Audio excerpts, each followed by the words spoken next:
오늘 본문 말씀에 농사 이야기가 나옵니다. 농사는 아무나 지을 수가 있습니다. 그런데 농사에 결심해 있는 것은 아무나 할 수가 없는 부분이죠. 저도 약간의 부끄러운 말이긴 한데 1년에 몇 번 정도는 저도 농사 일을 도우기도 합니다.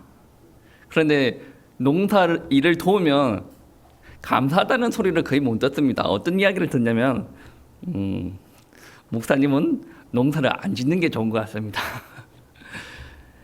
농사는 아무나 짓는 게 아닙니다. 농부가 되려면 오랫동안 경험이 쌓여져야 되고 삶의 지혜도 얻어져야 되는 부분들이죠. 저희 성도님들 중에 이런 말을 하시는 분을 들어봤어요. 거제도는 깨농사가 안 되는가 봐.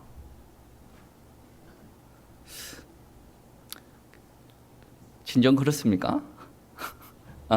우리 지역이 깨농사가 잘 안 됩니까? 저는 그거를 듣고 어떤 생각이 들었냐면 그분의 밭에 성질이 그럴 수도 있겠다 그런 생각을 했어요. 그러니까 나름의 노하우가 있다 보니 나의 땅에서는 깨가 안 된다.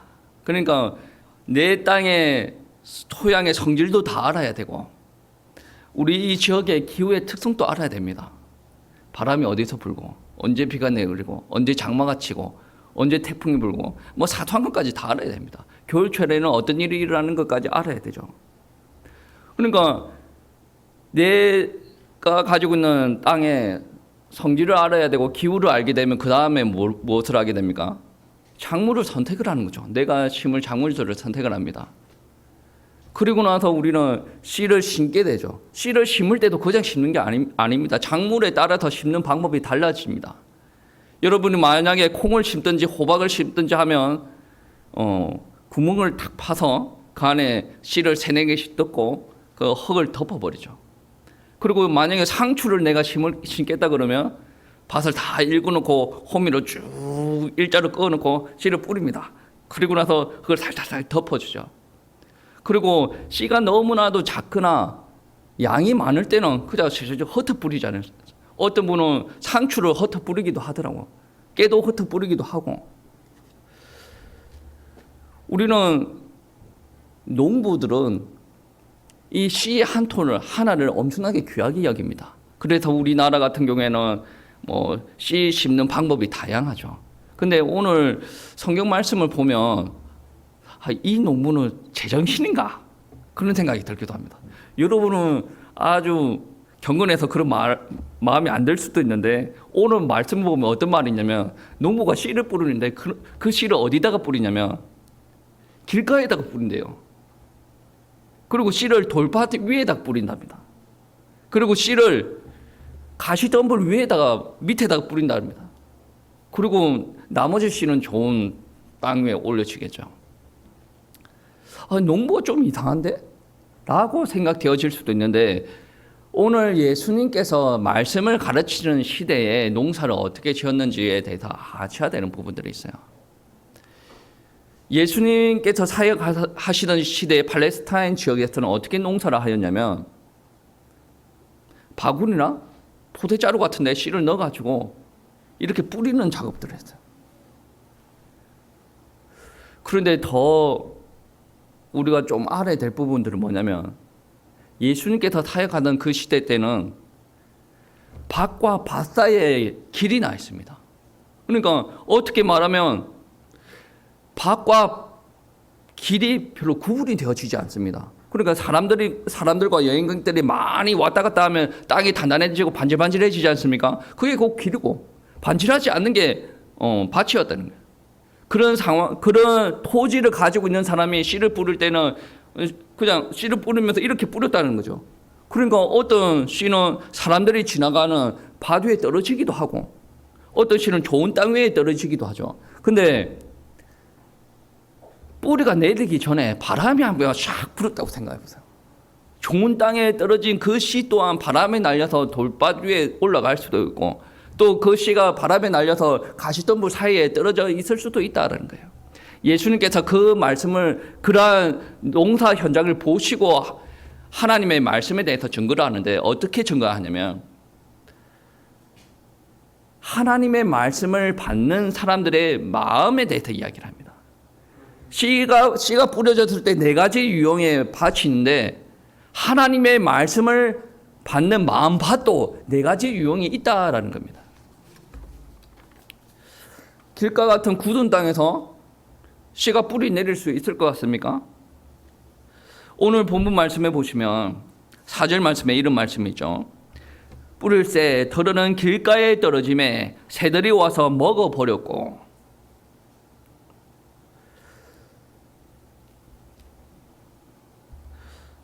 4절 말씀에 길가에 떨어진 씨는 새들이 와서 먹어버렸다라고 표현을 하는데 오늘 본문 말씀 이후에 보면 예수님께서 이것을 해석하는 구절이 나옵니다. 15절 말씀 우리 한번 보시겠습니다.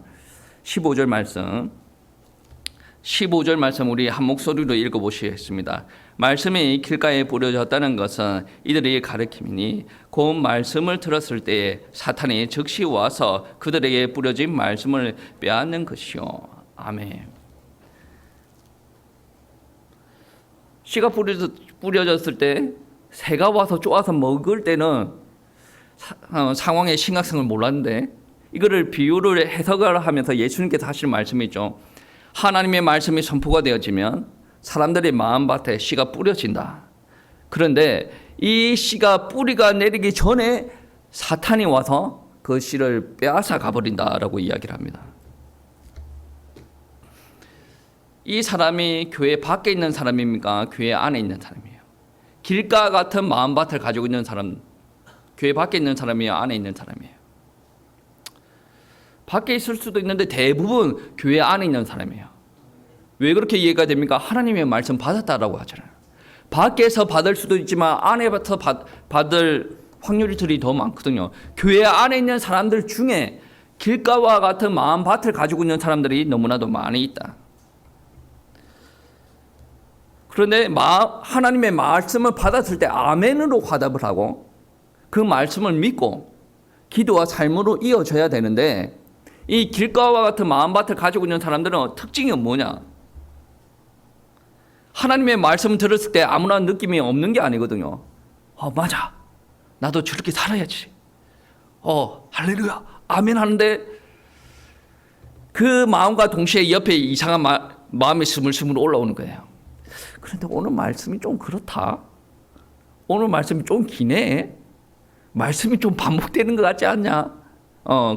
그리고 지금은 교회 예배 드리는 공간이 시원하잖아요. 교회 문을 딱 열고 나갑니다. 더워.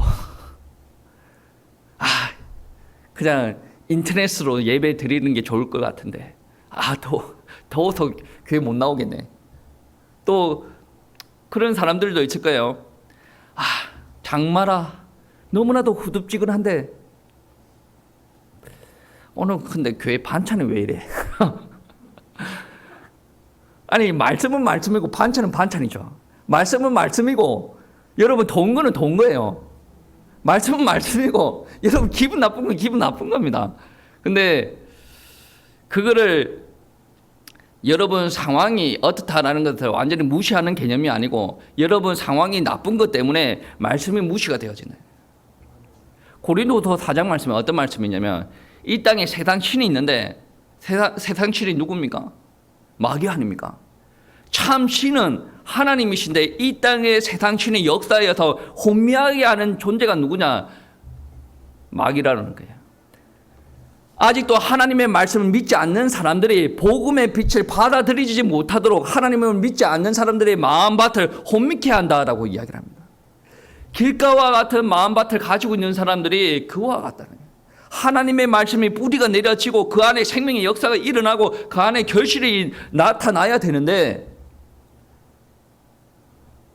생명의 말씀에 뿌리가 내리기 전에 날씨가 왜 이래? 반찬은 왜 이래? 그렇게 만들어버린다는 거예요. 여러분의 기질이 그럴 수가 있는데 여러분의 기질이 그랬다면 갱신해야 돼요. 여러분이 그러하고 있을 때 그런 말을 하고 있을 때 가장 기뻐하는 존재가 누굽니까? 옆에서 마귀가 발짱 끼면서 그래 너 그럴 줄 알았다. 오늘 오전 예배 드릴 때 나름 아멘 아멘 잘하더니 문 열자마자 아 덥다. 아 반찬. 아 오후 예배 뭐 무슨 말씀인 줄 알겠죠. 길거와 같은 마음을 가졌다고 해서 하나님의 말씀에 은혜를 못 받는 게 아니에요. 은혜 받고 나서 뒤집어 엎어버린다는 거예요. 하나님께서 여러분에게 그 말씀을 통해서 역사하기 위해서 뿌리는 거예요. 하나님의 종들을 사용하여서 뿌리는 겁니다. 그런데 마귀는 여러분 마음밭에 그 말씀에 뿌리가 내려지는 것은 원치 않습니다. 뿌리 내려지기 전에 확 가지고 온다. 여러분 말씀에 여러분 것이 되어야 되는데 여러분 것이 되어지기 전에 마귀가 싹쓸이해 간다 말씀입니다. 그리고 하나님의 말씀을 들어도 결실을 맺지 못하는 두 번째 유형의 밭이 있어요. 그 밭은 5절 6절 말씀에 있습니다. 들어는 흙이 얕은 돌밭에 떨어짐에 흙이 깊지 아니하므로 곧 싹이 나오나 해가 돋은 후에 타서 뿌리가 없으므로 말랐고, 이 말씀은 예수님께서 풀어서 해석하시는 부분이 16절 17절에 있습니다. 16절 17절 우리 다 같이 합독하시겠습니다.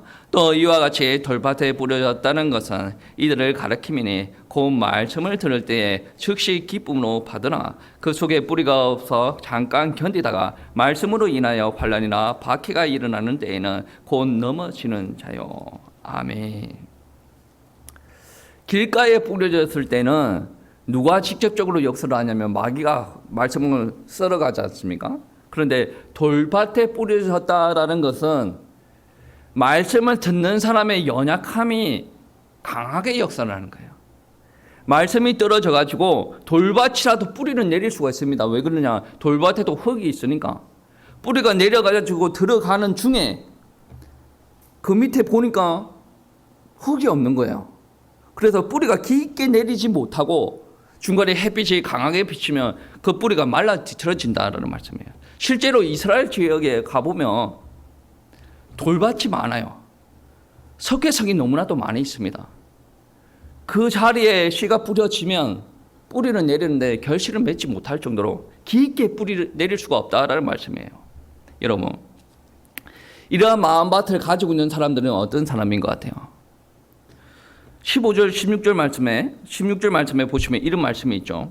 기쁨으로 받으나, 기쁨으로 받는데요. 하나님의 말씀을 들을 때 아멘 아멘 할렐루야 아멘 기쁨으로 웃고 눈물 흘리고 은혜를 누립니다. 그런데 문제가 무엇이냐면 환난이나 박해가 일어나는 때에 곧 넘어진다.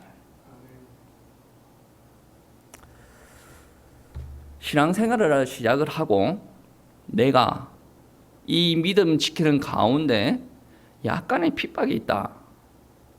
약간의 내 육신 가운데 불이익이 있다라고 점검이 되어지고 판단이 되어질 때는 신앙을 버린다라는 말씀이에요. 우리 옛날에 믿음의 선조들 중에 남자와 여자가 있다 그러면 우리 한국에는 남자보다 여자가 신앙생활을 먼저 해요. 근데 그분들이 신앙생활을 할 때 남자들한테 손취급을 많이 당하죠. 시가집에서 핍박을 많이 당합니다. 왜 그런 줄 아십니까? 우리 집은 제사를 지내야 되는데 너는 뭐고? 그렇지 않습니까?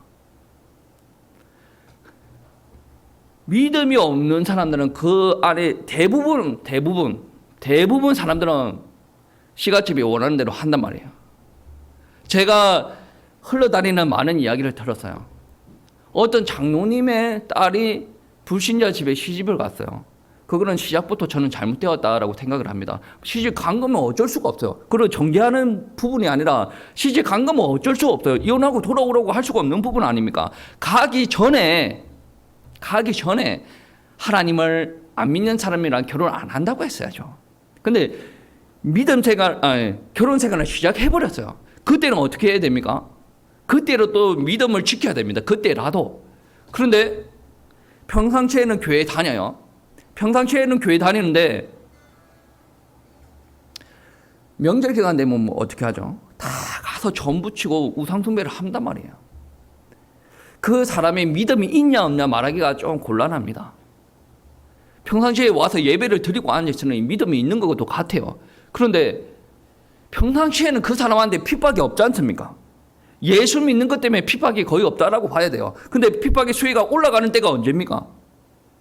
명절 기간이에요. 명절 와. 예배 드려야 되는데 쓸데없는 소리 하지 마.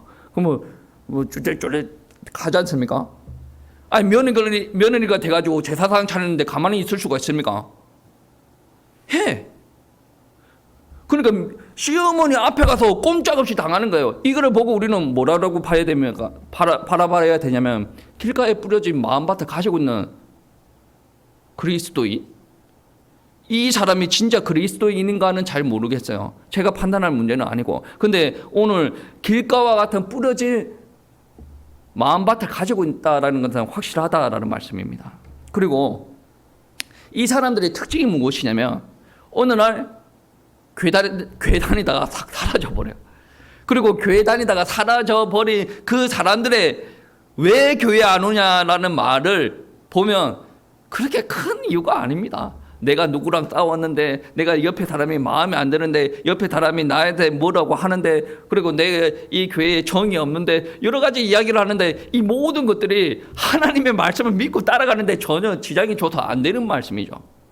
그러니까 마음밭이 좋은 마음밭이고 하나님의 말씀이 깊게 뿌리 내려졌다고 한다면 크게 지장이 줄 말씀이 아니에요. 그러니까 여러 주변의 상황들이 내가 하나님의 말씀에 뿌리를 못 내리도록 여러 가지 역사를 한다는 거예요. 그게 뭐냐? 환난과 핍박이다라는 거예요.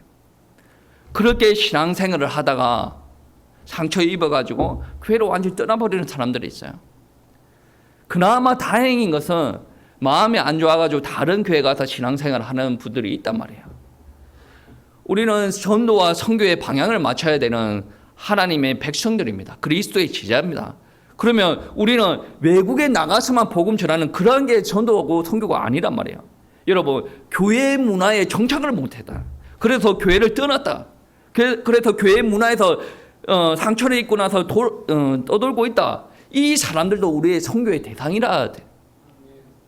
여러분은 그런 사람들을 바라고 그래 널 도짝밭이야 라고 정죄하는 것이 아니라 여러분 그 사람들을 품는 여러분의 사랑이 있어야 된다는 거예요. 교회 다니다가 낙오한 사람들, 교회 다니다가 상처 입어가지고 여기저기 정정긍긍하는 사람들, 여러분이 품어야 될 사람이에요. 여러분도 때로는 돌짝밭같이 행동하지 않습니까? 여러분, 저와 여러분이 그렇게 선한 사람이 아닙니다.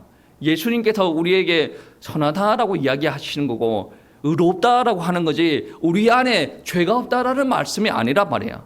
우리의 나약함을 인정을 하시고 진정으로 하나님의 사랑으로 말미암아 그 사람도 품는 그리스도인이 되어야 될 줄 믿습니다. 그게 우리의 교회의 사명 중에 하나가 되어야 될 줄 믿습니다. 여러분, 우리의 믿음의 선조들 한번 보세요. 여러 가지 핍박이 왔죠.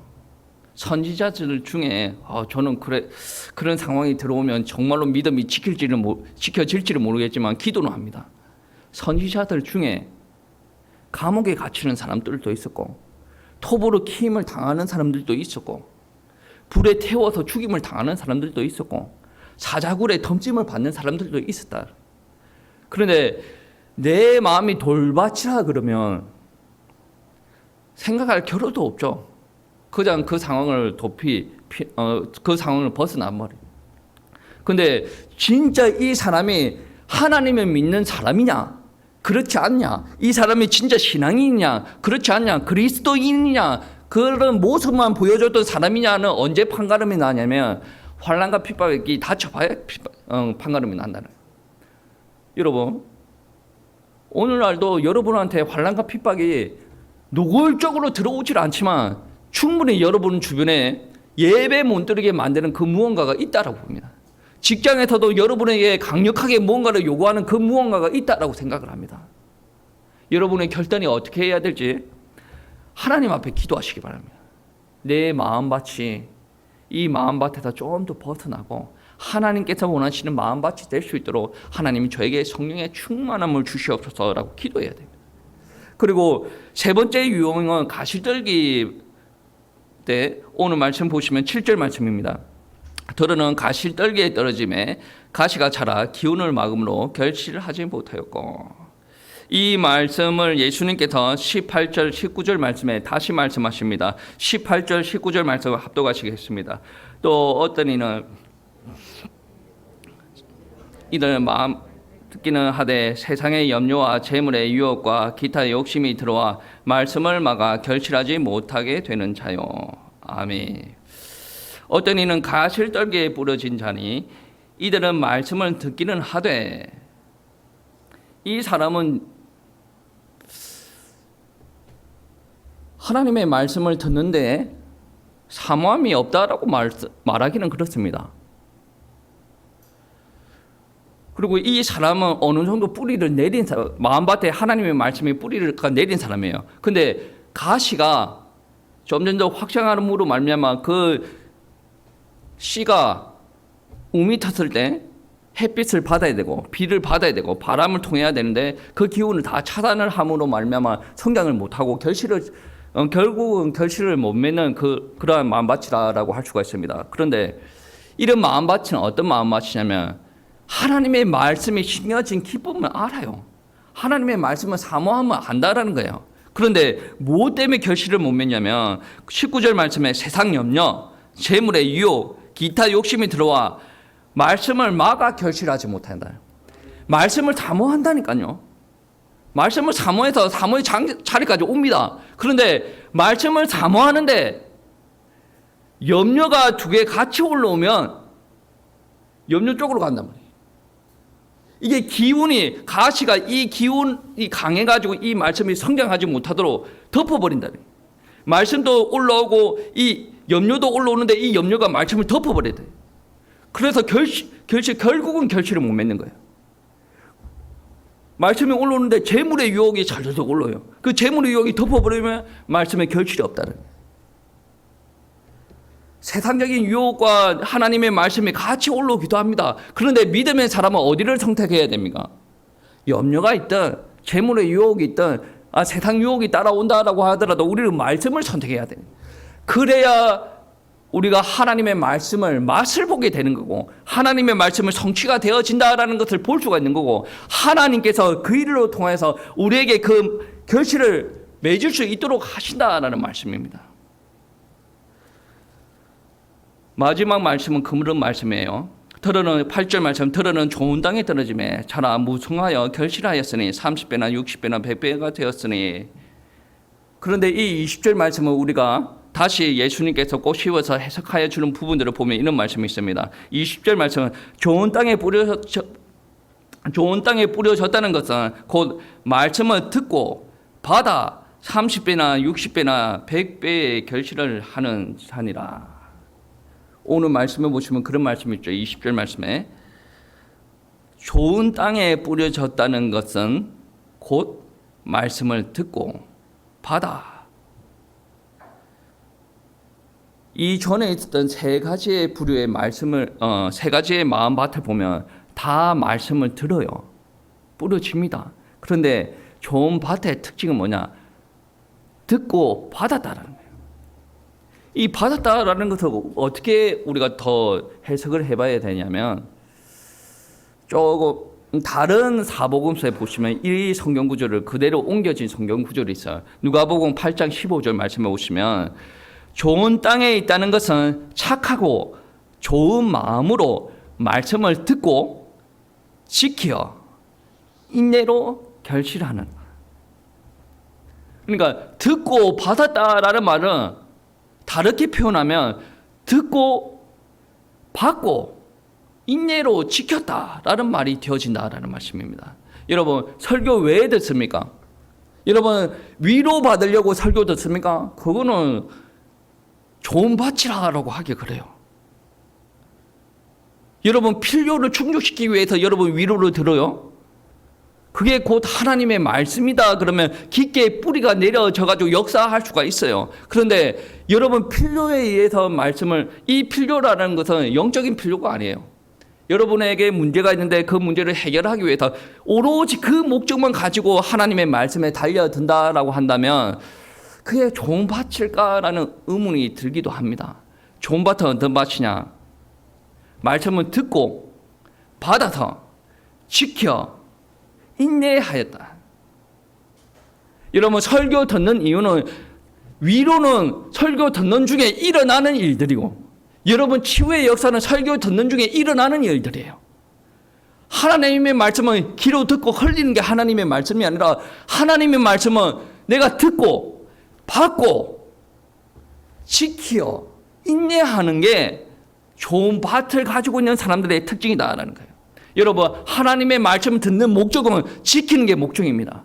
하나님께서 여러분 부르시고 하나님께서 말씀 주십니다. 그 말씀을 여러분이 어떻게 하기를 하나님께서 원하십니까?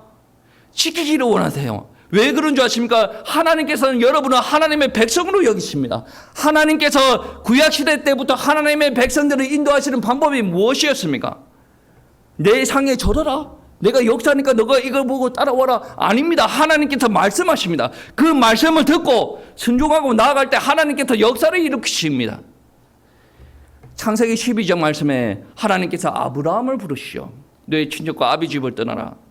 그 이후에 많은 실수를 합니다. 그런데 말씀을 붙들고 나가는 아브라함에게 하나님께서 역사를 일으키십니다.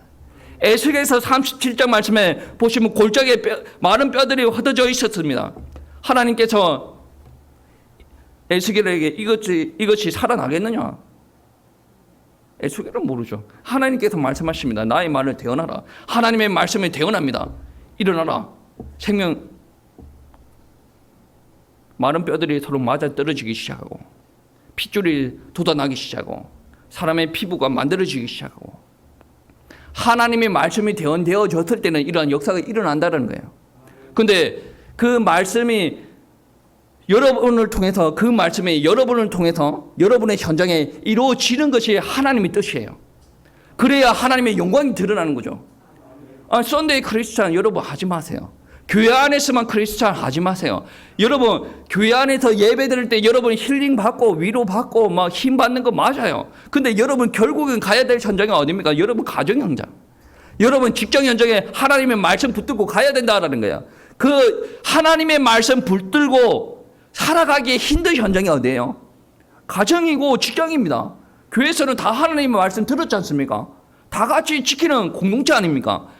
문제는 그 말씀을 듣고 내 현장에 가서 그게 지켜지는가 안 지는가, 그게 좋은 열매 맺는 땅이 아닌가의 판가름이 난다라는 말씀입니다. 여러분 예를 한번 들어볼까요? 여러분이 볼 때 모세는 좋은 밭을 가지고 있는 사람입니까? 그런 사람이 아니에요. 좋은 밭을 가지고 있는 사람인 것 같아요. 어떻게 보면 여러분이 질문을 할 때 여기서 말하는 열매가 무엇입니까? 말씀 좀 해주십시오. 순종하면 하나님께서 그 열매 보여주실 거예요. 어떻게 말하면 성령의 열매, 그게 좋은 땅에 맺어지는 열매가 되어질 수도 있어요. 그거는 성령 받은 사람들한테 다 드러나는 부분들이라 저와 여러분한테 그러한 열매들 다 드러나야 돼요. 저와 여러분을 통해서 전도의 열매, 저와 여러분을 통해서 그러한 열매들 다 일어나야 됩니다. 그런데 그게 전부 다 말씀을 통해서 전도가 일어나고 말씀을 통해서 성령의 역사가 일어나고 그렇죠. 오늘 본문 말씀에 이야기할 때 모세 이야기를 했지 않습니까? 모세한테 전도의 역사가 일어나지 않았습니까? 모세한테 성령의 열매가 일어나지 않았습니까? 출애굽기에서 이야기할 때 굳이 그러한 이야기들은 하지 않죠. 여러분이 판단할 때 모세한테 그러한 일들이 일어났습니까? 안 일어났습니까? 제가 아무리 봐도 모세한테 성령의 열매가 들어있는 것 같아.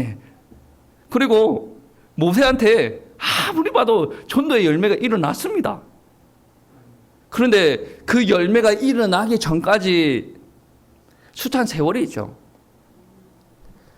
그 열매를 맺기 전까지 모세는 생명의 위협을 받았습니까? 안 받았습니까? 태어날 때부터 생명의 위협을 받은 사람이에요. 그리고 하나님의 말씀 듣고 내 백성인 이스라엘을 건져내어라, 가나안 땅으로 가라, 이 말씀을 하셨을 때 모세는 뭐라고 합니까?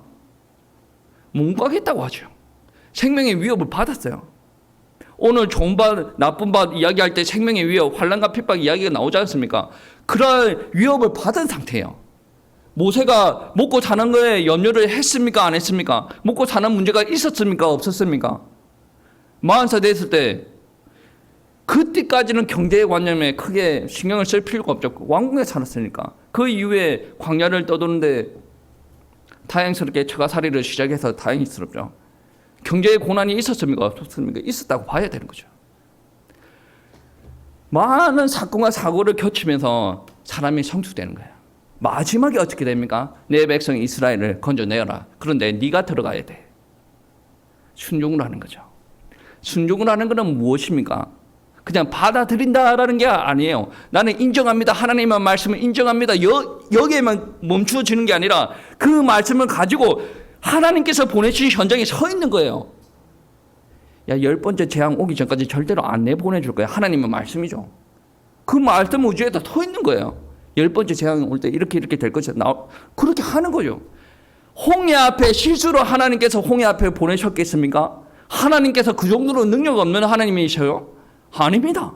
하나님께서 홍해 앞에 보내놨을 때 사람들은 이스라엘 백성들이 어디로 봅니까? 홍해를 바라봐요.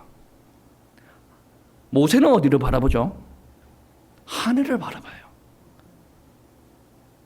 좋은 마음밭을 가진 사람과 그렇지 못한 사람들의 차이라는. 여러분, 오늘 말씀에 들을 귀 있는 자들은 들으라. 이 말씀을 하시는 이유가 무엇이겠습니까? 정죄하기 위함입니까? 여러분 길가밭을 가지고 있는 사람이에요. 여러분 돌짝밭이에요. 여러분 안에 마음밭에 가시떨기가 온통 가시떨기입니다. 그래서 여러분 열매를 못 맺어요. 그런 말을 하기 위함이 아닙니다. 지적질하기 위함이 아니라 저와 여러분이 좋은 밭이 되어서 말씀의 열매를 맺기를 원하는 게 주님의 뜻이다라는 거예요. 여러분 한번 생각해 보세요. 처음부터 좋은 밭을 가지고 있는 사람이 있습니까? 때에 따라서는 사도 바울도 그랬다라고 생각이 되어질 수도 있을 것 같아요. 그 사람은 하나님의 말씀을 듣고 단 한 번도 견눈질 하지 않았어요. 죽는 순교하는 그 순간까지 하나님의 말씀을 의지하여서 달려갔다는 거예요. 그런데 그분이 어렸을 때부터 하나님의 말씀을 묵상하고 외우고 가르치고 했던 사람이에요. 그런데 그 사람이 예수님을 전하고 예수님을 믿는 사람을 잡아 죽였잖아요. 그게 좋은 밭이라고 할 수가 있습니까? 하나님의 말씀을 그렇게 외우고 전하고 가르치고 했던 사람이 하나님의 말씀이신 그 예수님께서 이 땅에 오셨는데 그 예수님을 전하는 사람을 잡아 죽였다니까요. 그렇게 성경적인 지식이 많은 사람이 잡아 죽였다는 거예요. 그 성경적인 지식이 많다라고 하더라도 그거는 하나님의 말씀과 동떨어진 하나님의 말씀이라서 그거는 성경적인 지식이라고 말하기 힘듭니다. 그러니까 다시 말해서 무슨 말씀을 드리고 싶냐면 바울이 그렇게 좋은 밭이었어요. 그런데 처음부터 좋은 밭이 아니었다는 거예요. 그도 길가에 떨어진 말씀이었을 때가 있었다는 거예요. 여러분 예수님의 제자들 어땠습니까? 제자들을 부를 때 내가 사람 낚는 어부가 되게 하겠다. 결국엔 어떻게 됐습니까? 말씀 따라갔을 때 사람 낚는 어부가 되었지 않습니까? 그런데 문제가 무엇이냐면 예수님께서 십자가의 고난을 당하실 때 자기들 또한 십자가의 고난을 당할까 두려워서 오늘 말씀이 있죠. 환난과 핍박이 두려워서 예수님의 말씀을 부인하고 예수님을 부인한다는 거예요. 그리고 예수님께서 죽으시는 것을 보고 그들은 또 어디로 갑니까? 먹고 살려고 고기 잡으러 가지 않습니까? 재물의 유혹에 이끌려서 그렇게 간다는 거예요. 이 사람들이 예수님의 제자와 사도 바울이 처음부터 좋은 마음밭을 가지고 있었던 사람들이 아니다는 거예요.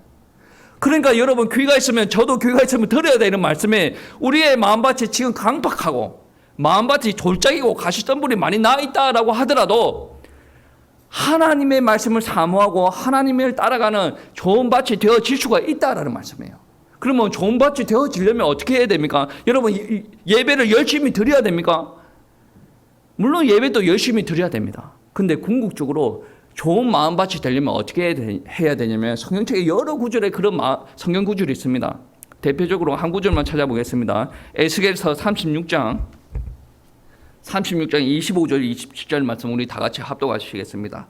맑은 물을 너에게 뿌려서 너희로 정결하게 하되 곧 너희 모든 더러운 것에서와 모든 우상 숭배에서 너희를 정결하게 할 것이며 또 새 영을 너희에게 두고 새 마음을 너희에게 주되 너희 육신에 더 굳은 마음을 제거하고 부드러운 마음을 줄 것이며.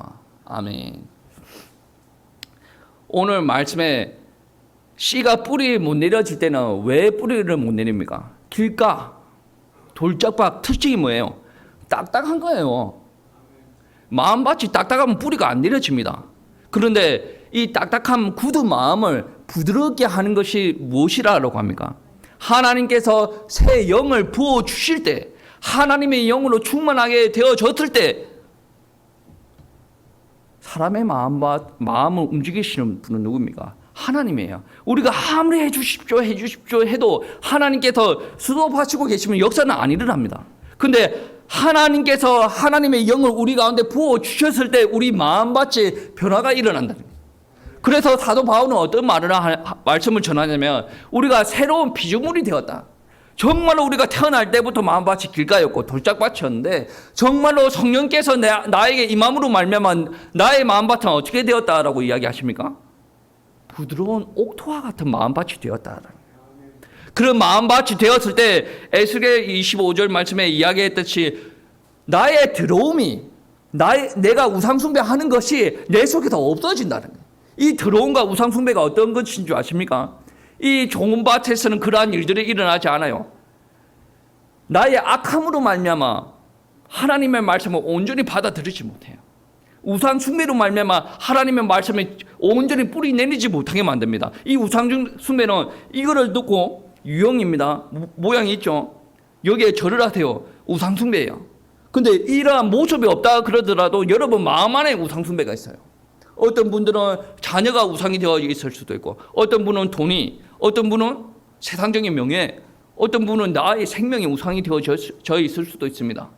이러한 우상의 모습들을 다 죄에 버리는 게 뭐라고 합니까? 새 영, 하나님의 영이다. 연약하여 져 있던 우리 예수님의 제자들 언제 회복을 합니까? 주님을 만나고 나서 회복을 해요. 주님을 만나는 것은 지식이 아니에요. 실제적인 응답이 돼. 나는 예수님의 손에 못자국을 만져봤어요. 실제적이에요. 정말로 예수님이 내 앞에 왔어요. 실제란 말이에요. 그 예수님께서 승천하시기 전에 어떤 말씀을 주십니까? 예루살렘을 떠나지 말고 내가 약속하신 것을 기다리고 기도하라. 그 제자들이 다 체험했겠습니까? 체험 못했어요. 못했던 사람이 대부분이라. 말씀 붙들고 기도할 때 오순절 다락방에서 어떤 일들이 일어납니까? 성령의 역사가 일어나요. 그때부터 어떤 일들이 일어나요? 마음밭이 바뀌어지기 시작합니다. 그때는 어떤 일이 일어납니까? 간이 배 밖으로 나와가지고 사람들한테 대놓고 예수 믿어라. 베드로는 뭐라고 합니까? 너희가 죽인 그 예수가 바로 그리스도다. 간이 배 밖으로 나왔죠. 종교 재판이 이루어집니다. 베드로가 어떤 이야기를 합니까? 그 종교 재판 중에 다 괜찮은데 예수만 이야기하지 마라. 베드로는 어떻게 이야기합니까? 천하에 구원받을 얻을 만한 다른 이름을 우리에게 주신 일이 없다. 뭔 말이에요? 종교 재판 잘못하면 죽게 되는데 베드로 고백은 나는 예수 전할래요. 하나님께서 자기를 쓰신다는 확신, 지금 죽어도 괜찮다는 확신, 나는 하나님의 백성이고 하나님께서 내 영을 붙드신다는 확신, 이 가운데 있으니까 성령으로 말미암아 체험된 거예요. 여러분, 성령이 왜 중요하냐면 성령이 들어가면 방언도 일어나고 환상도 일어나고 치유도 일어나고 다 일어나는데 성령이 들어갈 때 가장 중요한 역사가 일어납니다. 그 역사가 무엇이냐면 여러분, 하나님 보이십니까? 그러면 여러분 이단일 가능성이 많아요. 하나님의 영이십니다. 여러분, 하나님의 말씀이 믿어집니까? 이 바로 성령의 역사입니다. 안 믿는 사람들은 계속 이럽니다. 납득을 시켜봐. 하나님께서 살아계신 것은 납득을 시켜봐. 저는 그 말을 했을 때 혼자 속으로 웃어요. 네가 살아 숨쉬고 있는 게 하나님의 역사다. 속으로 그런 생각을 하면 웃어요. 납득은 사람이 아무리 이야기하더라도 납득이 안 됩니다. 납득이 될 때 내가 어떤 이야기 해야 납득이 되는 줄 아십니까? 예수님이 이야기해야 돼요. 예수님이 이야기할 때 하나님께서 가장 기뻐하십니다. 그리고 너희가 죄 가운데 있을 때 예수님께서 십자가에 못 박혀 돌아가셨다. 그리고 부활하시고 지금 믿는 너희들에게는 살아서 역사 함께 하신다. 이 메시지가 하나님께서 제일 좋아하는 메시지예요. 창세기부터 요한계시록까지 이 메시지로 도배가 되어져 있습니다. 그 메시지가 전해졌을 때 우리 성령님께서 역사하십니다. 왜 십자가의 메시지가 우리 개개인에게 적용될 수 있도록, 이 십자가가 여러분 메시지 맞습니까? 교회 밖에 있는 사람들은 자기네들을 위해서 죽으신 하나님인데도 안 믿어요. 그들에게 성령의 역사가 안 일어나요. 그런데 여러분에게 믿어진다라는 말씀은 여러분 안에 성령께서 역사를 하셨다는 거예요. 성령의 역사가 일어나지 않으면 절대로 예수 그리스도가 믿어지지 않습니다. 그리고 하나님의 말씀 믿어지지 않습니다. 하나님께서 살아계심을 설득을 시켜봐. 그러면 하버드대에 있는 사람들은 다 설득이 됐겠죠. 참으로 안타까운 것은 그렇게 고급진 지식을 알아도 지식 중엔 지식인 그리스도를 모른다는 거예요. 성령께서 가르쳐셔야 안다라는 말씀입니다. 여러분, 우리가 신앙생활을 할 때는 상황이 그렇게 중요한 건 아닙니다. 상황이 나쁘더라도 하나님의 말씀 받은 사람들의 마음밭이 중요한 거예요. 모세가 출애굽시킬 때는 아주 안 좋은 상황이었어요. 다윗이 다윗에게 하나님께서 너 왕이 되게 하겠다. 근데 왕이 될 기미가 보이지 않아요. 광야로. 초대교회 성도들한테 생명의 역사를 보여주셨어요. 근데 일어나는 일들은 어떤 일들이에요? 핍박과 출교와 죽임과 안 좋은 일들만 일어나는 거예요. 여러분도 여러분 상황이 안 좋아도 상관이 없습니다. 왜 그러냐면 안 좋은 상황 가운데 있는 여러분의 현장을 바꾸시려는 게 하나님의 의도입니다. 그 바꾸시는 의도가 어떻게 바꿔지는 거 아십니까? 여러분 기도할 때 만약에 우리 애가 문제고 우리 신랑이 문제고 우리 가치가 문제고 내 돈이 문제고 막 기도해요. 하나님께서 그렇게 바꾸려고 하는 게 아니에요. 여러분은 왜 안 바꿔지려고 합니까? 하나님의 은혜를 먼저 받았던 여러분이 먼저 바뀌어져야 되는 거 아닙니까? 교회가 먼저 바뀌어져야 되고 성도가 먼저 바뀌어져야 되는 거 아닙니까? 여러분의 마음밭이 돌짝이고 길 가고 가시 땡기면 여러분 마음밭이 좋은 밭으로 먼저 바뀌어져야 된단 말이에요. 하나님의 역사로 말미암아 하나님의 은혜로 말미암아 여러분 마음밭이 바뀌어질 수가 있습니다. 지금 좋은 밭이면 더 좋은 밭으로 바뀌어질 수가 있습니다. 여러분 좋은 밭에 계속 작물을 뜯어 먹으면 그 작물 또한 언젠가나 황폐가 되지 않습니까? 그러면 어떻게 합니까? 시골에서는 똥을 퍼나르고 퇴비를 퍼나르고 막 그렇지 않습니까? 왜 그럽니까? 더 좋은 밭으로 갈아엎는 거죠. 좋은 밭을 가지고 있는 사람들은 더 좋은 밭을 되시길 축복합니다. 주변 상황은 상관없어요. 내 마음 밭이 바뀌어져야 돼요. 그러면 이 좋은 결실을 맺기 위해서 어떤 일들이 일어나냐? 말씀을 받고 힐링 받고 거기서 끝나는 사람이 아니라 말씀을 받았으면 이 말씀을 지키고 인내를 해야 된다. 목숨이 위태로운 상황 가운데 있을 때도 우리 믿음의 성도는 그 말씀을 지켰어요. 그 말씀이 여러분 가운데 떨어졌다는 거예요. 여러분 그 말씀을 붙잡고 여러분 현장에 가서 그 말씀을 지키는 대로 하세요. 잘 안 되어질 겁니다. 왜냐? 저와 여러분은 이때까지 길 가고 돌짝밭이었는데 그 말씀을 잘 하기가 어디 쉽습니까? 순종하기가 쉽지 않아요. 여러분 순종이다라는 말은 가서 말씀을 지키고 말씀을 지키기 위해서 인내하는 것까지 포함이 되어지는 거예요. 그리고 그것들로 통해서 응답이 왔다라고 했을 때 그 영광을 내가 챙기는 게 아니고 하나님께 올려드는 게 바로 그게 순종이라는 거예요. 여러분 말씀이 왔습니까? 왔을 때 어떻게 해야 되냐면 여러분 현장을 가세요. 여러분 현장을 가세요. 주변 사람들이 여러분 핍박한다라고 할지라도 주변 사람들이 여러분에게 욕을 한다라고 할지라도 여러분 하나님께서 주신 그 말씀을 붙들고 기도하세요. 맞장구 치면서 욕하지 말고 기도하세요. 그리고 하나님의 말씀을 이렇게 하라라고 했으면 그렇게 하세요. 그거를 통해서 옆에 사람이 욕을 하다가 좀 이상하네라고 갸우뚱할 겁니다. 왜냐? 그 사람이 욕을 했을 때는 내가 항상 욕을 했거든. 근데 어느 순간 내가 욕을 안 하고 있네. 내 감정 따라 살아가고 있는 게 아니네. 왜냐? 나는 내 말씀 따라 순종을 하기를 원하거든. 저 사람이 막 욕을 할 때 나는 기도하는 거예요. 참으라라는 말이 아니에요. 내 마음밭이 그대로 그 말씀의 뿌리가 내려지고 결실을 맺기 위해서는 성령 충만해야 됩니다. 성령 충만함을 유지하라는 거예요. 그 성령 충만함이 되어졌을 때 옆에 있는 사람이 저 사람이 이상하다 느끼는 거죠. 이 사람이 변화가 되어지겠죠. 그의 말씀 따라 순종하는 모습을 바라보고 하나님께서 역사하기 시작하는 거예요. 그러면서 하나님께서 변화시켜 나가기를 시작하는 거예요. 여러분은 신앙생활 하다가 그랬던 실수를 범했던 그런 실수를 범하는 적이 많은데 나는 안 바뀌려고 해. 나는 이것도 하고 싶고 저것도 하고 싶고 막 이거 다 하고 싶은데 그런데 하나님 내가 이거 하려고 하면 이게 바뀌어야 되는데 이게 바뀌어야 되는데 저게 바뀌어야 되는데 당신들이 바뀌어야 돼요. 제가 바뀌어야 돼요. 그래서 좋은 땅이 되어져야 된다. 단순히 이 말씀을 여러분은 가시적입니다. 여러분 돌짝이에요. 여러분 길가입니다. 이 정도 정죄의 말씀을 받아들인다면 우리는 할 게 없어요. 여전히 돌짝인데 어떻게 해야 합니까?